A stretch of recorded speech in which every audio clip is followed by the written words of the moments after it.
Well, good morning. How are you today? Great? You ready for Thanksgiving? Awesome. It's coming. So is Christmas, 32 days away. And just, as we live life, there's been times, probably just like you, that Christmas was an exciting moment, and then not so much. Your heart wasn't quite in it, maybe for whatever reason. Maybe it was a bad economic year. Maybe it was a bad year just all the way around. Maybe it's a bad weather year. But just heart wasn't in it, And oftentimes we find ourselves that way, and especially in today's world. In today's world, where you don't know if anything you read or hear is true. I mean, you kind of fall in this thing like everything becomes suspect. And then you're around people, and you're around organizations, and you're around the general populace, and oftentimes you kind of sense from people that their heart's really not in this for whatever reason. They're not giving their all. And then you meet someone who's really put their heart into something, and it doesn't really matter what it is. I mean, it can be the smallest of things, or it can be something really big, something really, really important. But you can tell the difference when somebody's heart is in something and when somebody's heart's not in something.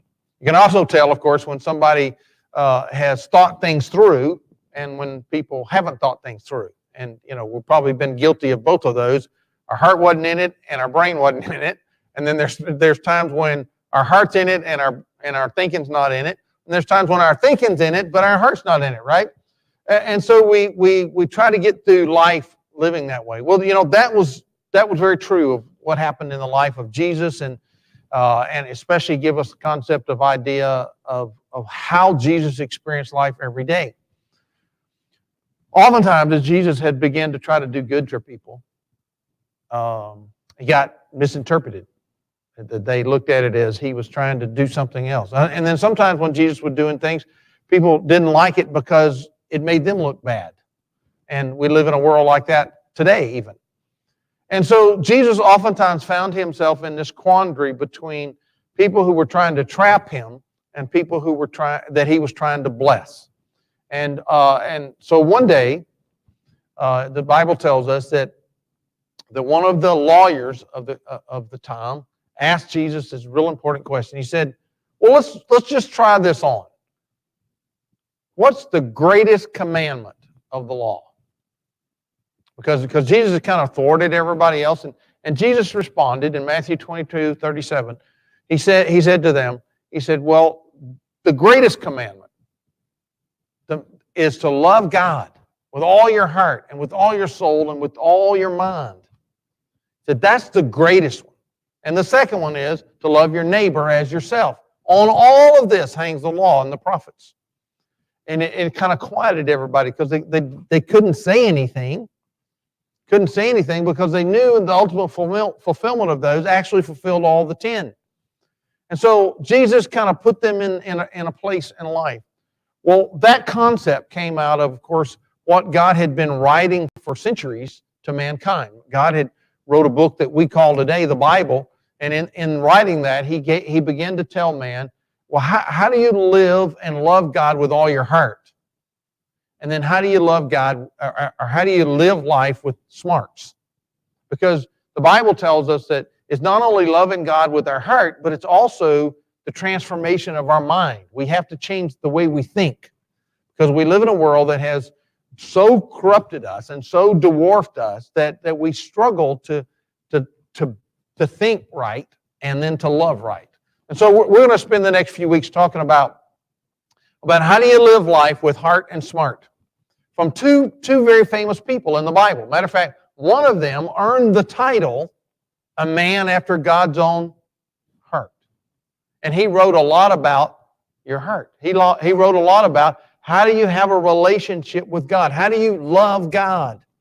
And matter of fact, we have a whole book on it in the Old Testament called the Book of Psalms. Matter of fact, because he was a kind of a poetic kind of guy, kind of a musical inclined guy, he put his thoughts oftentimes to music.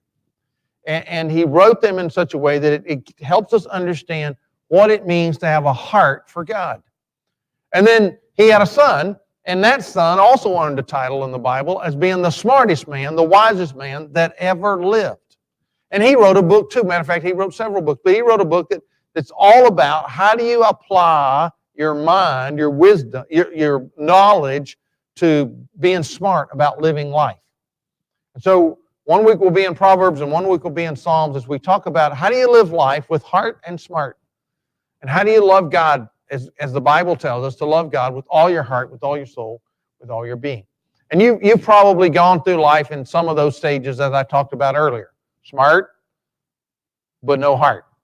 And heart and no smart. And sometimes no smart, no heart, right? But hopefully we can see how in a world today that is full of hate and lies, how we as Christians, we as God followers, can put ourselves in the position to have heart and smarts so that we can help people understand how do you live a life for God. Because one of the biggest things that people don't understand today is how can you love God? How can you find God? And how can you serve God? And then how can you do that with any intelligence?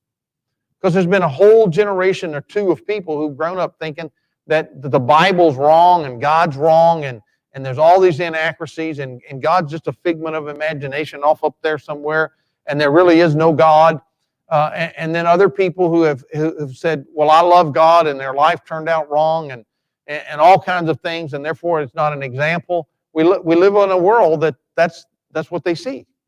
And so it's hard sometimes for people to misunderstand what God is doing in our world. But we found two books in the Bible that I think can help us understand what Jesus said. The greatest thing in the life you can do is to love God with all your heart, with all your soul, and with all your mind. That is where it starts. So if you want to follow along with me, we'll be in the book of Proverbs today. We're going to start with the smarts part. From the words from the lips of the wisest man, the Bible says, that lived. His name was Solomon. You see, Solomon came along as the son of David. He was going to be the next king of Israel. And as he had his relationship and had heard from his father how to have a heart for God, he began to, what can I ask God for? I'm going to be the king, and I need something from God in this process. And of course, he could have asked for power, but he didn't. He could have asked for fame, but he didn't. He could have asked for riches, but he didn't. The things that most people would ask for is, I want to be famous, or I want to be rich, or I want everybody to know who I am. I want to have significance. I want a name for myself. He didn't ask for any of those things. His request to God was, I need wisdom. I need wisdom. Because he understood the heart part. And oftentimes we find in our world today, of all the information and knowledge that's everywhere in our world, is that people often don't have heart for people. They don't have heart for people. They don't have a heart for God. So Solomon asked his question, his request to God was, I need wisdom. I need wisdom to how to rule these people, your people, God. I need wisdom to how to be able to help get the best out of people in the world. So he wrote this book that we're going to be kind of going through here between it and the book of Psalms over the next several weeks about how do you live a life with heart and smart, so that you and I can be the best representative in this world for God that we can be. So it starts off, of course, as he introduces it to everybody, he said, these are the Proverbs, as the scribe wrote them. These are the Proverbs of Solomon, the son of David, the king of Israel. So we know who's doing the writing. We know who's telling us these things. A man who asked God for wisdom. He asked God for wisdom. And so he said, here's why we have them. And of course, it's always important to know in our life, why something's here. Why do we have this? And so over the next 15, 20 minutes, I want to talk about 4 things that Solomon tells us. What's the purpose of Proverbs? What's the purpose of knowledge in our life? What's the purpose of smarts in our life, right? There's 4 things he lists right off the bat that I think are important for us. Notice what the scripture says. And depending on the version that you read from, the words will be different, but the idea is all there. He said, these proverbs are for obtaining wisdom and discipline. For obtaining wisdom and discipline. Some versions say to know. So that you might know wisdom and instructions. For acquiring discipline and a prudent life. Some versions talk about perception, to perceive. To perceive. Then he says, to do what's right. Some versions say for justice. To do what's right. And to be just. Right? And for equity, or for the sense of being fair. For being fair. So he's beginning to talk to us. What are some things smarts should be for? And then he says, for giving prudence. It's kind of a different word. It's not a word we use often in our culture today.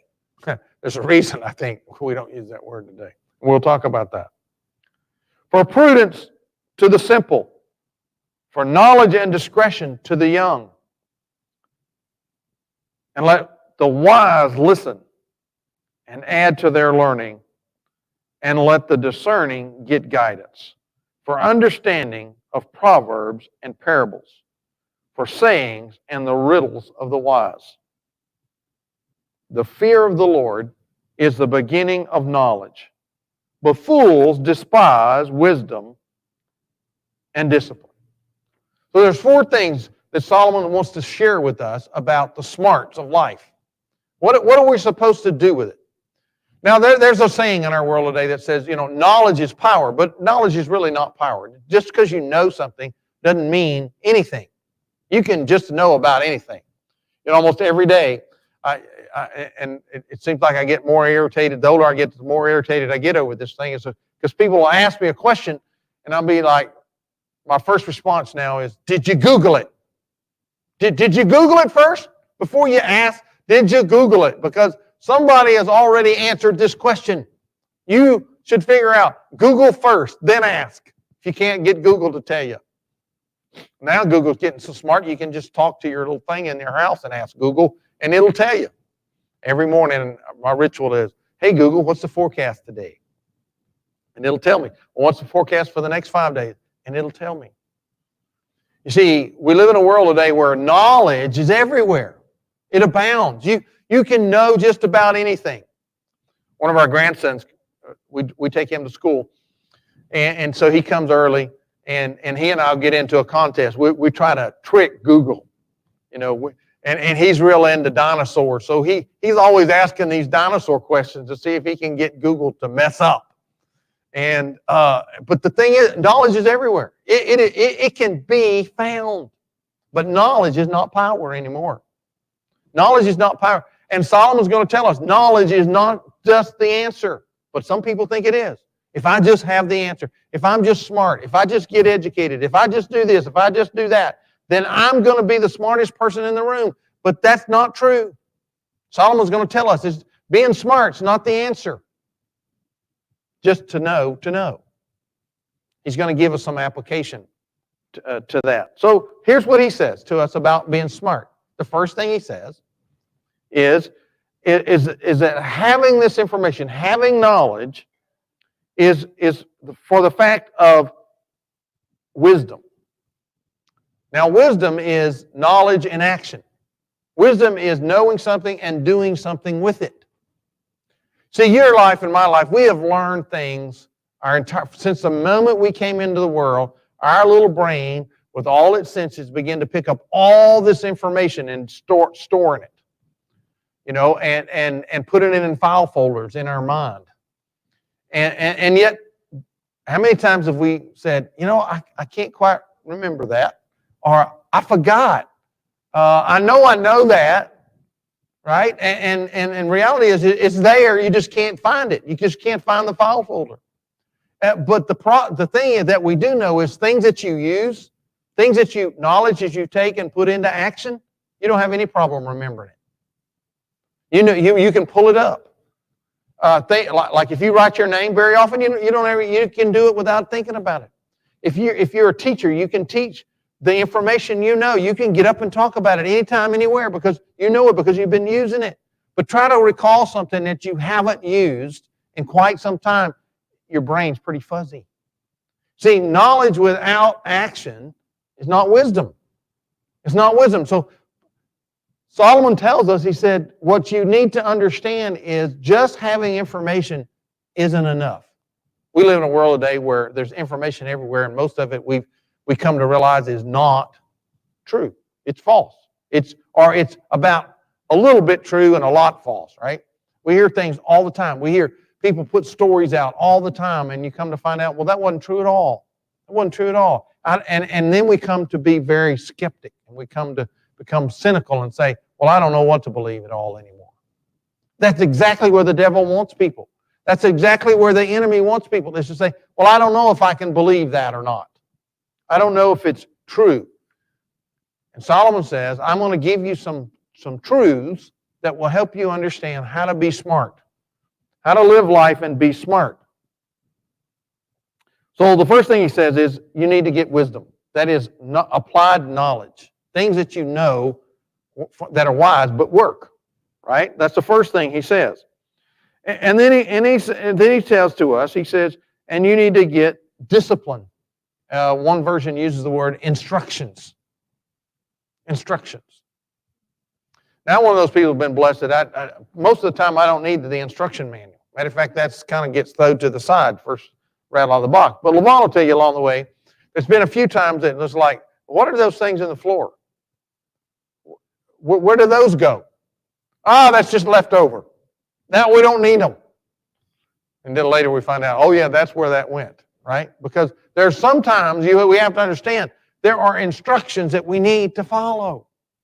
But a lot of times people think because I know, I don't need the instructions. I don't need the instruction. But God said, I want to give you an instruction manual of how to live life. And as we have lived in this world and information gets more prevalent, we come to find out that there's things that God has been sharing with generations of people that were the instructions from God that work, and people keep ignoring them. People refuse to believe them, and then they wonder why they have trouble. They have trouble because they ignored them. So the first thing he tells us is that you and I need to know about wisdom, that knowledge is not power, but applied knowledge. Wisdom is powerful in our life. It can help us. It can move us forward. So when we're talking about loving God with all our heart and all our soul and all our mind, one of the first things that God wants us to know is not, matter of fact, the Bible even talks about it, it's not good enough to just know there's a God. Matter of fact, the Bible says that the devil knows there's a God. But what does wisdom say to us? Is you have to know God and love God and follow God. That's wisdom. You have to apply the knowledge that you know. Not only just know there is one, there's a man upstairs, there is a being out there. A lot of people will claim that. Even people in the dark sides of the earth who have never heard from God before, from the Bible, have made up their own gods. They made up their own gods. In 1492, when Columbus sailed the ocean blue and came here, he thought he would be coming to a place where there would be ignorant people. People who were not religious, people who had no intellect. And yet when he got over here, he found out that there were people who had a religious system. Now, it wasn't like his, but they had a religious system. They had God. He found people who were masters at architect work. They had built huge cities. He found one when we found the Aztec ruins. They found all this elaborate architect because people were smart. Because it's in the human nature for us to know things and be able to do it. But knowledge without application is just knowledge. The second thing he tells us in this passage, he said, for the understanding of insight, or some versions use the word to perceive, to have perception. Now, the word perception is the idea is to see more before. If you can perceive or have an insight into something before it happens, how much easier is it to avoid something or to be able to avert something? Right? It is amazing in our life when we're able to see ahead. We're able to see ahead. He said, Proverbs helps you see ahead. These things I'm going to share with you help you see ahead, to perceive, to see more and more before. Jesus talked about that in the New Testament. Jesus talked about the fact that he said, there's people who have eyes, but they can't see. People who have ears, but they can't hear. People who have a belief, but they can't believe. See, the reality is that oftentimes people have information, people have all this stuff around them, but they don't have insight. They can't see more before. As a Christ follower, it becomes critically important for us to see more before other people so we can help guide them.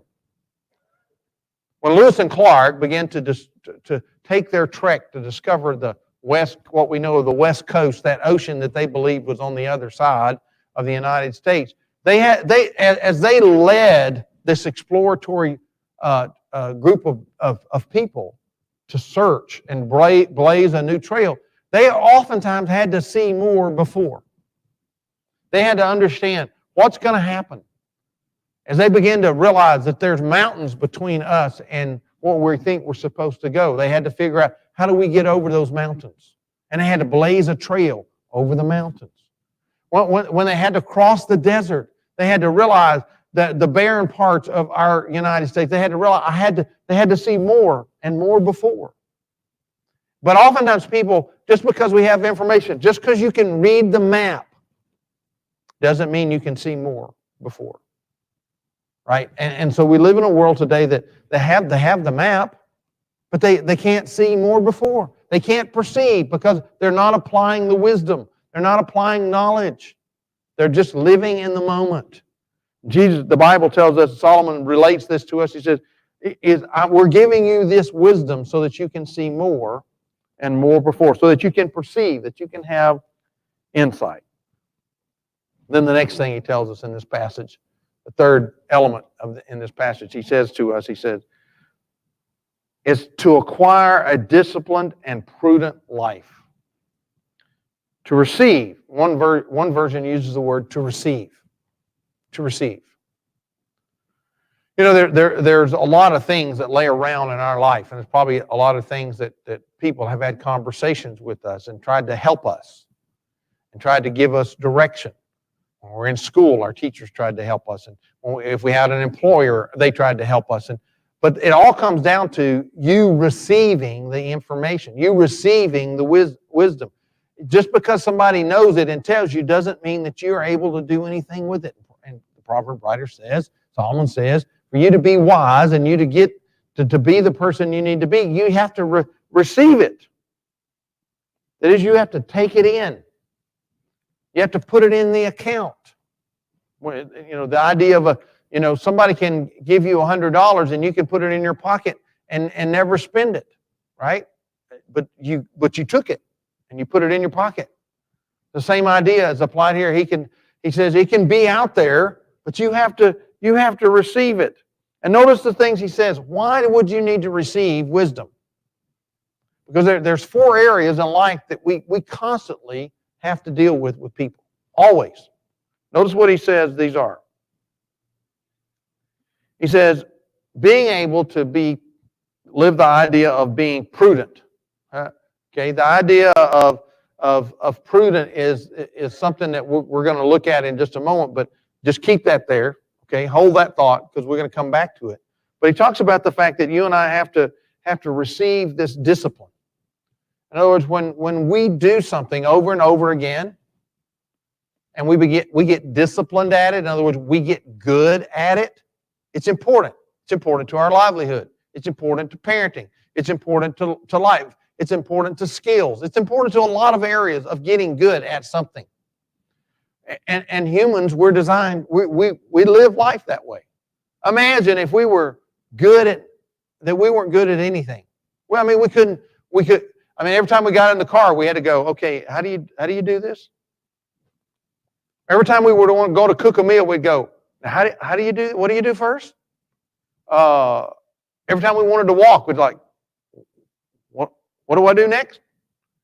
Life would be totally chaotic. Think about how chaotic it would be. We wouldn't have none of the things we have today. None of those things would exist. Because we're disciplined, we learn how to do things over and over again, it becomes something that moves our life forward. To move our life forward. So he says, for you and I, we have to receive the ability, we have to receive the deposit, we have to receive the information, and then be disciplined to use it. To use it. So apply it. We have to apply it, right? Number two, the second thing I talked about this word he used, the word justice. How important is justice in our world? We all want it. We all want justice, especially when it's our turn up, right? I mean, when we go to court, if we were to go to court, we'd want there to be a judge that was going to issue justice, right? We'd want a judge that would follow the law. Follow the law. The law becomes an important thing. The principles of God, the principles of life are important. We want it to be, in the sense of consistent. And there's some things in our world that are consistent. What goes up must come down because there's a law called gravity, right? If there's a cause, there is an effect. Why? Because there's a law to that. It is consistent. It works every time. It works every time. And here, the proverb writer, Solomon, says, look, you have to understand, you have to be willing to receive this information and understand it's for discipline in your life and it's for justice. That is, it is consistently the same. It's consistently the same. If not, how chaotic would life be for us? That if one time we went to do something and it did something different every time, in other words, over and over, every time we tried it, it did something different. If you've ever had car trouble along the way and you tried to describe it to a mechanic and he's trying to understand what you say, well, one time I did this and it did that. Well, what is that? Tell me what that is. Tell me. And of course, we make all these sounds thinking that they're supposed to know what those sounds are, right? And then you say, but the next time I tried it, it did this. Oh, really? Well, what did that look like or sound like? And you describe it. And it's like, okay, well, wait. But this time it did this. And the number one thing a mechanic's going to tell you about your automobile when you do this is, well, you just need to bring it in because I need to check it out. Because I need it to do that when I'm looking at it. I'm looking at it and you're thinking, well, can't you just fix it? Can't you just fix it? No, I can't fix it because I don't know really what it is because you're not describing something consistently. You're not trying. And so we live in a world that requires justice. That is, things to be consistent over and over again. Then he lists two more things that are important for us. Notice these, and we really want these things in our life too. He talks about the fact of things being just or balanced. When our life gets out of balance, when our health gets out of balance, when our world gets out of balance, things become chaotic really fast. When your body immune system gets out of balance, you get sick really fast, and you can get really sick, right? Or when your equilibrium gets off, when you can't walk straight, things are all everything about life gets back and forth. Matter of fact, you can even get sick from just not being able to be balanced.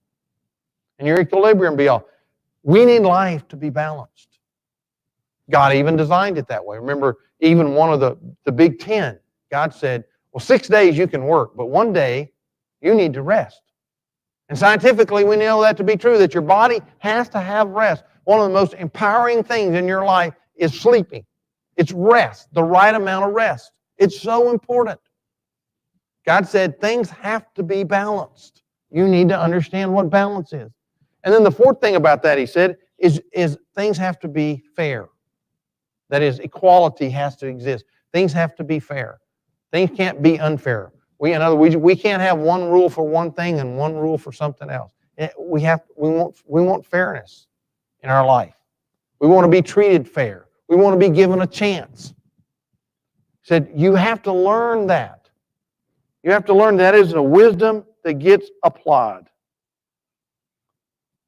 So he said, I'm going to give you these nuggets of wisdom so that you can live life with smarts. With smarts. And then he goes on to tell us, and then remember that word prudence. We're going to come back to that. Here's that word. He said, forgiving of prudence to the simple. And he talks about three categories of people. People who don't know anything, that's the word for simple. That is, in other words, people who haven't learned yet. All right? And then he says, and then the young man, that's somebody who's learned something along the way, but hadn't quite mastered everything. And then he says, and the wise man.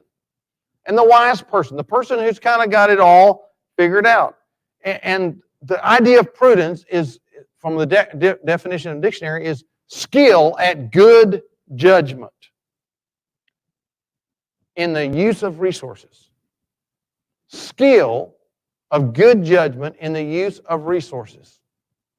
So he says, when you don't know anything, you need to learn how to use things properly. Use things properly. When we put a person in a technical program, we call them an apprentice. Why do we call them an apprentice? Because they don't know anything and they need to learn things. Well, what do they need to learn? Good use of the resources. Judgment in using the resources.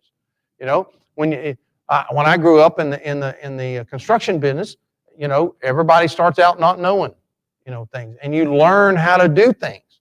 You know, you learn you don't use a hammer, you know, for a saw, even though you can bust a board with a hammer. But it tears it up and it ruins the integrity of the board. You can use a saw blade for a hammer, but it didn't do very well.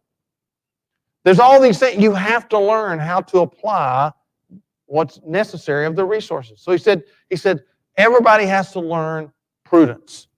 It's important in our lives. We don't know how. We don't know how, and we have to learn how. And we all start at that place. We all start at that place of not knowing how to love God.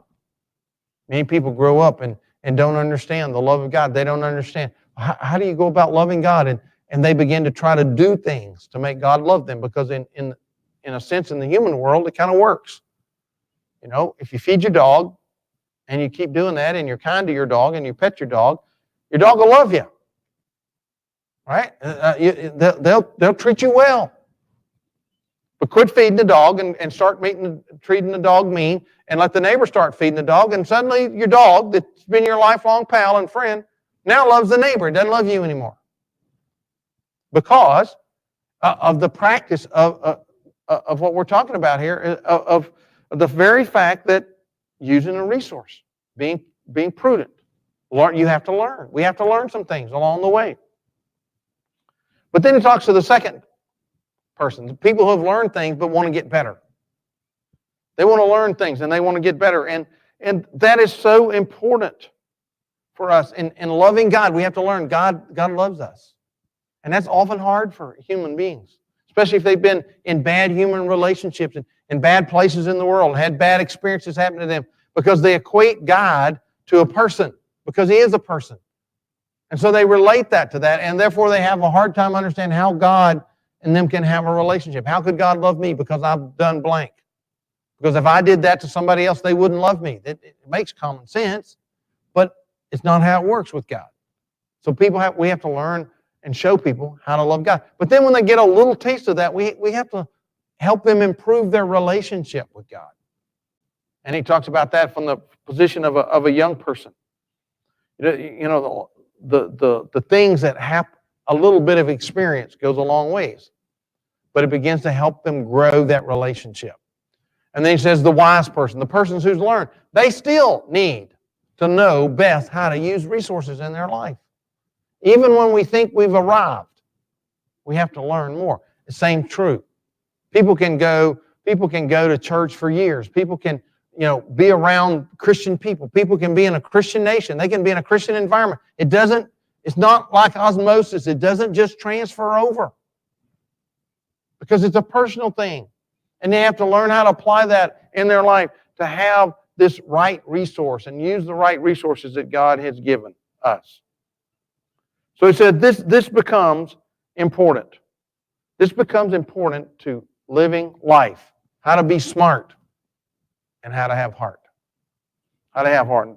But he says it really comes down to this. He said, fear of the Lord, the fear of the Lord, this awness of God is the beginning of having wisdom. Said it starts with understanding there's a God in heaven. It starts with respecting the source of wisdom and truth. Now, we can learn a lot of facts. We can learn a lot of scientific facts. We can learn a lot of biological facts. We can learn a lot of economical facts. We can learn those facts. But until we respect them, until we come to understand the truth of them, they're just information. And the proverb writer says it starts with this awness of God. This awness of God. If you're going to really have wisdom. Now, there's danger. It points out in this passage. There's the good and the bad. There's the positive, there's the negative. Notice what he says. The fear of the Lord is the beginning of wisdom. So the positive side is if when you have a healthy respect for the source of wisdom, then you're on the right road. But then he says this.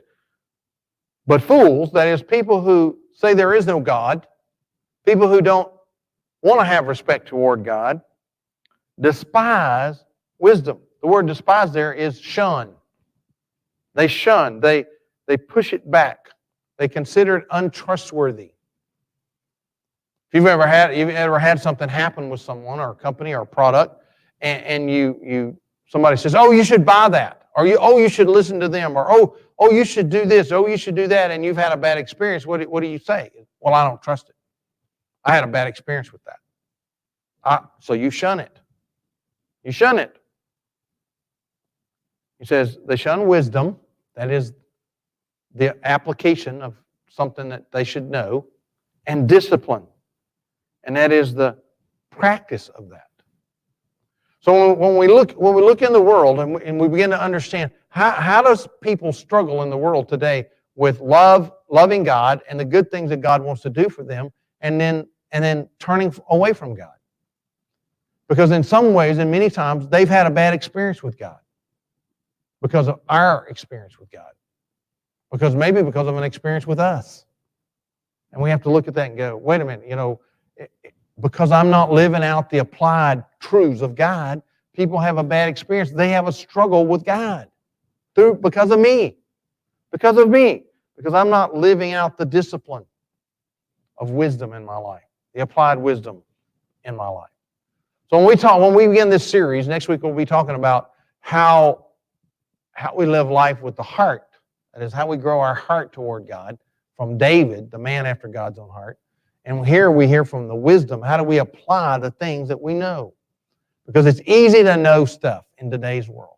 It is 2 or 3 keystrokes away from knowing just about anything you want to know. Now, it doesn't mean that you know it. It just means you found the information. It doesn't mean that you can do it. It just means you found the information. And this is what the proverb writer says, is there's a difference between knowing and applying it, knowing it and doing it, knowing it and living it. And he says, I'm going to tell you about living it because it becomes important. Because Jesus told us, he said, the greatest commandment, the greatest thing in life you can do is to love God with all your heart, with all your soul, and with your mind. Your heart and your smarts.